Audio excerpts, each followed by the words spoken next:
तो अभी कुछ ही समय पहले रूस ने मलेशिया में आयोजित एक बड़ी एरोस्पेस प्रदर्शनी में अपने अत्याधुनिक आर्टिफिशियल इंटेलिजेंस तकनीक से लैस 5वीं पीढ़ी के फाइटर जेट सुखोई 57 का जो अद्भुत प्रदर्शन किया है, और इस विकसित सुखोई 57 विमान को पूरी तकनीकी जानकारी और निर्माण की प्रक्रिया यानी कि फुल टेक्नोलॉजी ट्रांसफर के साथ भारत को देने का जो प्रस्ताव रूस ने भारत के सामने रखा है, उस वजह से अमेरिका सहित यूरोप के लगभग सभी पश्चिमी देशों में डर और घबराहट का माहौल फैल गया है।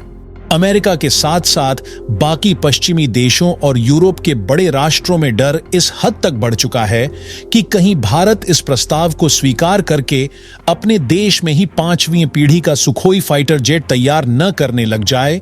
और इसी डर को देखते हुए अब ये देश भारत को तरह तरह की धमकियां तक देने लगे हैं, जिनमें से एक धमकी यह भी है कि यदि भारत ऐसा करता है तो उस पर आर्थिक और रक्षा संबंधी प्रतिबंध लगाए जा सकते हैं।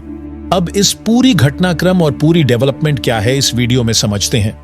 हम इस वीडियो में विस्तार से समझेंगे, लेकिन उससे पहले आपसे एक छोटा सा निवेदन है कि कृपया इस वीडियो को एक बार लाइक जरूर कर दीजिए और हमारे चैनल को सब्सक्राइब भी कर लीजिए, क्योंकि आपके लिए तो ये बस कुछ ही सेकंड का काम है, लेकिन इससे हमें बहुत ज्यादा सहायता मिलती है। पिछले कुछ समय से भारत और रूस के बीच सुखोई 57 फाइटर जेट को लेकर गंभीर बातचीत चल रही है, और इस प्रस्ताव से पश्चिमी देशों को, विशेषकर अमेरिका और उसके सहयोगी यूरोपीय देशों को काफी आपत्ति और असंतोष है। इन देशों का यह कहना है कि यदि दुनिया के किसी भी हिस्से में सुखोई 57 का निर्माण कार्य शुरू होता है तो वे उस देश के खिलाफ सख्त प्रतिबंध लगा सकते हैं। यदि यह विमान भारत में बनता है तो भारत को भी ऐसे ही प्रतिबंधों का सामना करना पड़ सकता है। असल में जब अमेरिका में डोनाल्ड ट्रंप राष्ट्रपति बने थे, तब उन्होंने भारत के साथ कई बड़े बड़े रक्षा और व्यापारिक वादे किए थे। तब हमें लगा था कि ट्रंप भारत के लिए एक बहुत अच्छे मित्र और सहयोगी साबित होंगे। ट्रंप ने सार्वजनिक रूप से कहा था कि वे भारत के साथ मिलकर सैन्य सहयोग को और मजबूत करना चाहते हैं, और चाहते हैं कि भारत अमेरिका से उनकी 5वीं पीढ़ी की अत्याधुनिक स्टील्थ तकनीक वाला F-35 फाइटर जेट खरीदे। इसके कुछ ही समय बाद F-35 बनाने वाली प्रसिद्ध कंपनी लॉकहीड मार्टिन के मुख्य कार्यकारी अधिकारी यानी CEO भारत सरकार के वरिष्ठ अधिकारियों से मिलने भारत आए। इसके अलावा लॉकहीड मार्टिन कंपनी ने भारत के वाणिज्य मंत्री श्री पीयूष गोयल से भी फरवरी के महीने में एक खास बैठक की थी, जिसमें उन्होंने F-35 फाइटर जेट से जुड़ी कई आकर्षक पेशकशें की और इसके लाभों की एक लंबी चौड़ी सूची भी भारत के सामने रखी थी। लेकिन भारत ने साफ साफ कह दिया कि वह इस विमान का निर्माण मेक इन इंडिया अभियान के अंतर्गत अपने देश में करना चाहता है।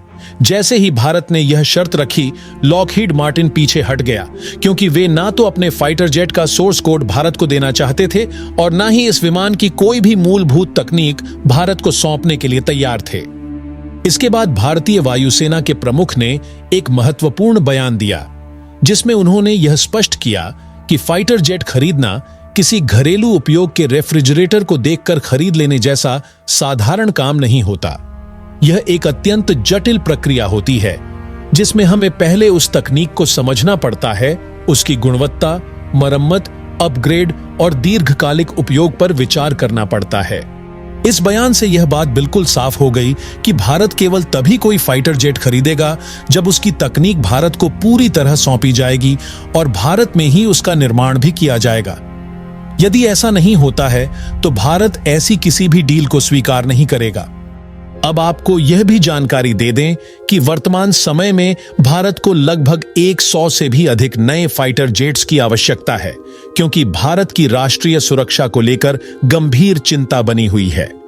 पाकिस्तान, चीन और बांग्लादेश जैसे पड़ोसी देशों की गतिविधियों को देखते हुए भारत को अपनी वायुसेना को और भी ज्यादा ताकतवर और तकनीकी रूप से उन्नत बनाना आवश्यक हो गया है।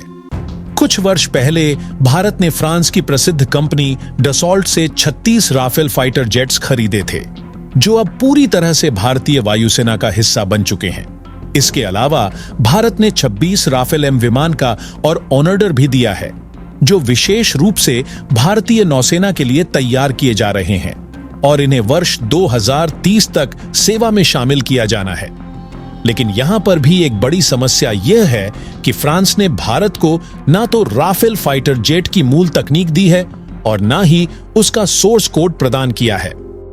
दरअसल जब कोई भी विदेशी देश भारत को फाइटर जेट बेचता है तो वह उसके साथ तकनीकी नियंत्रण यानी टेक्नोलॉजिकल कंट्रोल नहीं देता।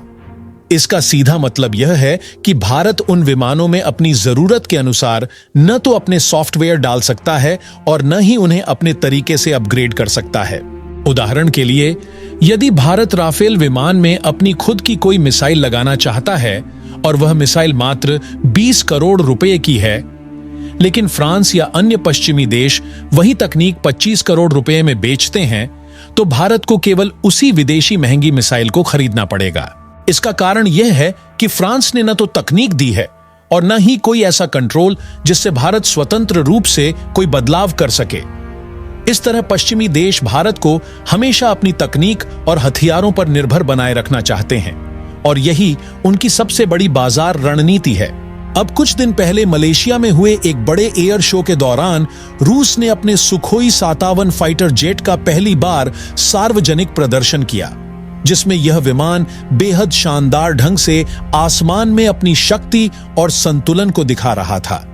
इस सुखोई विमान को बनाने वाली कंपनी यूनाइटेड एयरक्राफ्ट कॉरपोरेशन, जो कि रूस की प्रमुख विमान निर्माता कंपनी है, उन्होंने एक बयान जारी करके कहा कि वे इस फाइटर जेट के लिए पहला अंतर्राष्ट्रीय खरीदार ढूंढ रहे हैं और चाहते हैं कि भारत इसका पहला ग्राहक बने।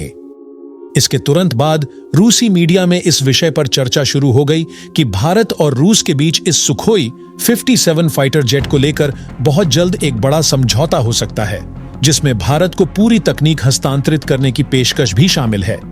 यह जो प्रस्ताव रूस की तरफ से भारत को दिया गया है वह किसी साधारण ऑफर जैसा नहीं है, बल्कि एक बहुत ही बड़ा और ऐतिहासिक कदम माना जा सकता है। रूस ने भारत से यह कहा है कि वह सिर्फ सुखोई 57 नाम के फाइटर जेट का स्रोत कोड और पूरी की पूरी तकनीक ही नहीं देगा, बल्कि मेक इन इंडिया अभियान के तहत इस शक्तिशाली फाइटर जेट का निर्माण भारत की धरती पर ही करवाने के लिए भी पूरी तरह से तैयार है। यह भारत और रूस के बीच दशकों पुराने भरोसे और मजबूत रिश्तों का प्रमाण है। रूस की इस घोषणा के बाद अमेरिका में काफी गुस्से का माहौल बन गया है। अमेरिका के कई बड़े नेताओं और रक्षा से जुड़े विशेषज्ञों ने सोशल मीडिया प्लेटफॉर्म ट्विटर पर इस समझौते को लेकर तीखी प्रतिक्रियाएं दी हैं। कुछ लोगों का तो यह भी कहना है कि भारत की एक विशेषज्ञ टीम रूस के लिए रवाना हो चुकी है, जो इस डील को अंतिम रूप देने की दिशा में आगे बढ़ेगी। ऐसा अनुमान लगाया जा रहा है कि भारत शुरुआत में 25 या 26 सुखोई 50 से ज्यादा जेट्स की डील कर सकता है। हालांकि अभी तक भारत सरकार या भारतीय वायुसेना की ओर से इस पर कोई आधिकारिक बयान नहीं आया है, लेकिन अमेरिका और बाकी पश्चिमी देशों की बेचैनी को देखकर यह साफ साफ समझा जा सकता है कि इस डील में कुछ न कुछ तो बहुत गंभीर और महत्वपूर्ण चल रहा है। अमेरिका ने एक बार फिर से चेतावनी दी है कि वह उन देशों पर सख्त प्रतिबंध लगाएगा जो रूस से सुखोई 57 फाइटर जेट का निर्माण करेंगे। इसके लिए अमेरिका अपने कैटसा नामक कानून का सहारा ले सकता है। इस कानून के मुताबिक अगर कोई भी देश रूस, ईरान या उत्तर कोरिया से हथियार या रक्षा तकनीक खरीदता है तो अमेरिका उस देश को शत्रु मान सकता है और उस पर कड़े प्रतिबंध भी लागू कर सकता है। ऐसा कुछ पहले भी हुआ था जब भारत ने रूस से S-400 मिसाइल सिस्टम खरीदने का निर्णय लिया था। उस वक्त भी अमेरिका ने कुछ ऐसी ही धमकी दी थी, लेकिन भारत की बड़ी जनसंख्या, विशाल बाजार और सामरिक दृष्टि से अत्यंत महत्वपूर्ण स्थिति को ध्यान में रखते हुए अमेरिका को पीछे हटना पड़ा था, क्योंकि उसे यह एहसास हो गया था कि भारत से टकराव मोल लेना उसके लिए फायदे का सौदा नहीं होगा। पिछले वर्ष अक्टूबर के महीने में जर्मनी, फ्रांस और स्वीडन जैसे कई यूरोपीय देशों ने मिलकर यह बयान दिया था कि वे रूस को सुखोई 57 फाइटर जेट बनाने के लिए किसी भी प्रकार की तकनीक या संसाधन नहीं देंगे।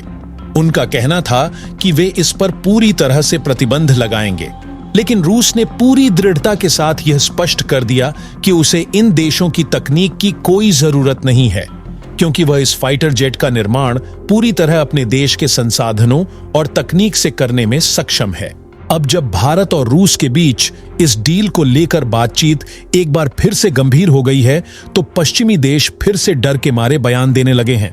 स्वीडन और कुछ अन्य देशों ने खुले तौर पर यह कहा है कि अगर कोई भी देश सुखोई 57 फाइटर जेट का निर्माण करेगा तो उसे तकनीक या सहयोग तो छोड़िए, उस पर प्रतिबंध तक लगाए जाएंगे।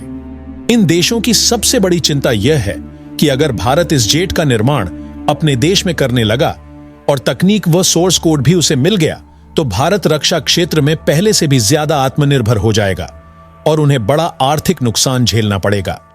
अब यह सवाल उठता है कि आखिर इतने सारे देश, खासकर अमेरिका और यूरोप के देश, इस डील से इतने घबराए हुए क्यों हैं? इसका जवाब हमें फाइटर जेट के वैश्विक बाजार को देखकर मिल सकता है। इस समय भारत को 100 से अधिक फाइटर जेट्स की आवश्यकता है और यह बात दुनिया भर की रक्षा कंपनियों को मालूम है। हर कोई चाहता है कि भारत उन्हीं से फाइटर जेट्स खरीदे। अमेरिका चाहता है कि भारत F-35 या F-18 सुपर हॉर्नेट खरीदे। फ्रांस चाहता है कि भारत राफेल खरीदे। जर्मनी यूरोफाइटर टाइफून देना चाहता है और स्वीडन ग्रिपन नाम का फाइटर जेट। अगर इन जेट्स की कीमत की बात करें तो एक F-35 की कीमत लगभग 680 करोड़ से 900 करोड़ रुपए तक होती है। राफेल की कीमत भी 800 से 900 करोड़ रुपए के बीच होती है। अगर हम औसतन एक फाइटर जेट की कीमत 600 करोड़ रुपए माने तो 100 जेट्स की कुल लागत 60,000 करोड़ रुपए से ज्यादा हो सकती है। यानी यह डील एक बहुत बड़ा आर्थिक अवसर है और भारत इस बाजार में सबसे बड़ा ग्राहक है। अगर भारत यह डील रूस के साथ कर लेता है और सुखोई 57 को भारत में ही बनाने लगता है तो अमेरिका, फ्रांस, ब्रिटेन और जर्मनी जैसे देशों के बाजार को जबरदस्त नुकसान होगा। यही कारण है कि पश्चिमी देश अब सामूहिक रूप से इस डील को रोकने की कोशिश कर रहे हैं। पहले अमेरिका ने अपने कैट्सा कानून के तहत भारत को चेतावनी दी और अब यूरोपीय देश मिलकर यह धमकी दे रहे हैं कि सुखोई 57 बनाने वाले देश पर वे मिलकर प्रतिबंध लगाएंगे। इन सभी बातों का निष्कर्ष यह है कि पश्चिमी देशों का उद्देश्य साफ है। वे भारत को हमेशा अपनी तकनीक, अपने हथियारों और अपने बाजार पर निर्भर बनाए रखना चाहते हैं ताकि उनकी कमाई होती रहे। लेकिन भारत को अब यह तय करना होगा कि उसे इन धमकियों के आगे झुकना है या फिर अपने शर्तों पर आत्मनिर्भर भारत की ओर आगे बढ़ना है। अगर रूस वास्तव में भारत को सुखोई 57 की पूरी तकनीक और उत्पादन की सुविधा देने के लिए तैयार है तो यह भारत के लिए एक ऐतिहासिक अवसर हो सकता है। इससे न सिर्फ भारत की सैन्य ताकत बढ़ेगी बल्कि तकनीकी दृष्टि से भी भारत अधिक सक्षम और आत्मनिर्भर बन जाएगा। पश्चिमी देशों को भी यह समझना होगा कि भारत अब पहले जैसा नहीं रहा। भारत अब एक बड़ा ग्राहक है और उससे दुश्मनी मोल लेना उनके खुद के लिए नुकसानदायक हो सकता है। हालांकि भारत को अपनी रक्षा नीतियों में संतुलन बनाए रखना होगा ताकि वह न तो पूरी तरह से किसी एक पक्ष पर निर्भर हो जाए और न ही दूसरे पर। भारत को अपने हितों और जरूरतों के अनुसार निर्णय लेने होंगे जिससे वह खुद को और मजबूत बना सके। आपका क्या विचार है? क्या भारत को अमेरिका और यूरोपीय देशों की धमकियों की परवाह किए बिना रूस के साथ यह डील कर लेनी चाहिए? क्या भारत को सुखोई 57 फाइटर जेट को खरीदना चाहिए या फिर कोई और रणनीति अपनाकर किसी भी तरह राफेल का सोर्स कोड हासिल करना चाहिए? अपने विचार नीचे कमेंट बॉक्स में जरूर बताएं और अगर आपको यह वीडियो पसंद आया हो तो इसे एक लाइक जरूर करें और अपने मित्रों के साथ शेयर करना ना भूलें। इसी तरह के और नॉलेजेबल वीडियो देखने के लिए हमारे चैनल को सब्सक्राइब करें।